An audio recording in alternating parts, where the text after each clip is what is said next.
We're here at the IFCBAA Conference 2024 in the lovely Cairns, and I'm here with one of the panelists, Peter, who's a journalist and had some very valuable insights on the panel that we just had on sea freight. Would you like to share a little bit of what was talked about? Yeah, Natalie, what we were really talking about was decarbonization in shipping, and particularly in container shipping. And there's some real dark clouds on the horizon as it relates to this. The reason being that the IMO, the International Maritime Organization, last year stated as its specific and committed goal that they're going to completely eliminate carbon emissions from container shipping, actually from all of shipping, by or around 2050. Now the question is how that's going to happen and who's going to pay for it. So one of the points that I was making was that the container carriers, in my view, as a journalist, from what I've seen, are increasingly alarmed about the possibility that they are going to get saddled with huge costs associated with zero carbon fuels. For example, if they are mandated to use zero carbon fuels, which is one of the possibilities in terms of IMO regulation that they're formulating right now, and not have the ability to pass along those costs to their customers.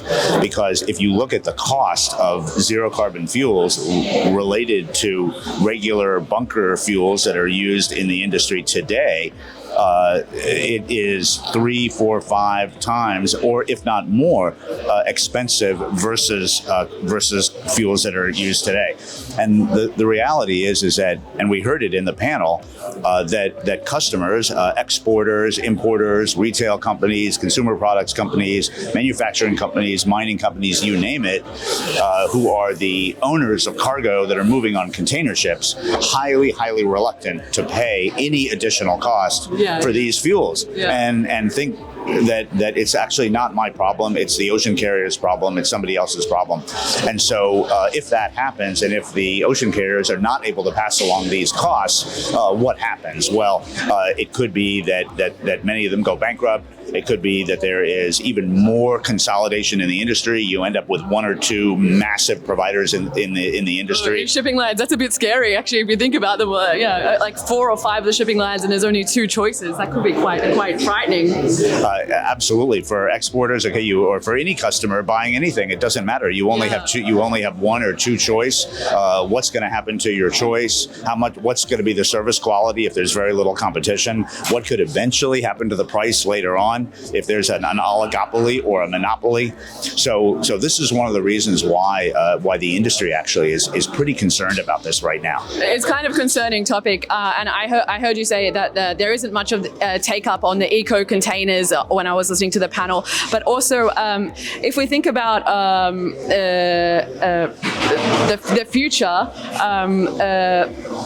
ESG requirements, do you think governments need to step? How would it all transpire? Will governments step in, or will it be? I don't think it will be industry wanting to give our customers more fees. So how will it transpire? In your expert opinion, I know we're talking a bit out of school, but yeah, well, it's very simple. If it's left to private industry, then the transition is going to face a very difficult road ahead, because private companies who are customers don't want to pay more, and they won't pay more unless they're forced to, and that's the way it is right now. You heard the representative from MSC saying that there is no interest in biofuel as an alternative fuel on the part of customers, in part because they're going to have to pay more. Yeah, I know. I've seen it on the box when you're doing the booking, and no one's really ticking it. Yeah, correct. And it was low on his survey. Nobody's interested, and so left to the industry, then there's not going to be a lot of uptake. So therefore, the industry really is looking to the regulators, saying the regulators are the ones who are going to have to come up with rules and provide a clear guidance. Because if the regulators, for example, say we will require zero carbon fuels, 5% by 2030. I'm not sure exactly what the number is, 10% by 2040. It's something like that. Yeah. Then everybody knows that it's coming. The fuel manufacturers know it's coming. The carriers know it's coming. The industry knows it's coming, and people can start planning and investing to create the production of the fuels that are needed.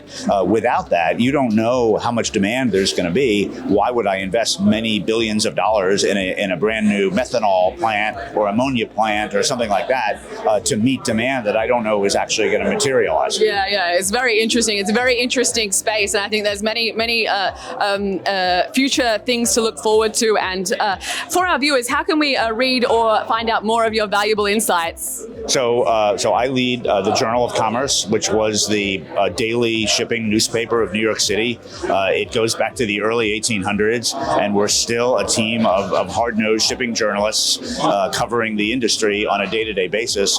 Our articles and content can be found on joc.com, and we also organize the largest global conference in the container world called TPM, which is held in early March just outside of Los Angeles, California.